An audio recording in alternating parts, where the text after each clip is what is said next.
அதே மாதிரி எங்களோட வாழ்கிறதுல ரித்தன்யாவுக்கு வந்து சம்மந்தம் கிடையாது, இது அவங்க வீட்லேயே அது ஆல்ரெடி சொல்லியிருக்கு, ஆனால் அவங்க வீட்டில் கேட்காம தான் ரொம்ப இது பண்ணியிருக்காங்க.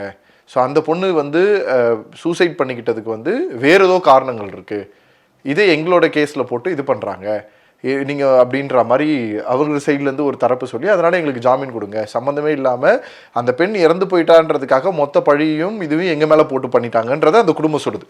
ஸோ அதான் சொல்கிறேன் இல்லையா, ஒரு பொண் உசுரோடு இல்லைன்றதுனால வந்து சாட்சி சொல்ல போகிறது இல்லைன்றதுனால என்னென்ன பண்ண முடியுமோ அதை பண்ணியிருக்காங்க.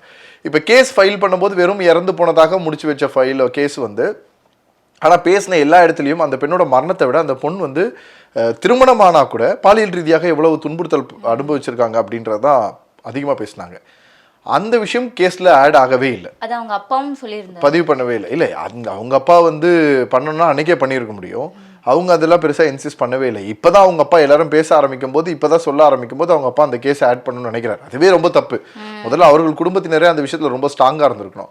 ஒவ்வொரு நாள் போக போக போக போக என்னென்னலாம் தோணுதோ தோன்றதெல்லாம் ஒவ்வொரு நாளும் எடுத்துக்கிறதுன்றது சரியான விஷயமே இல்லை.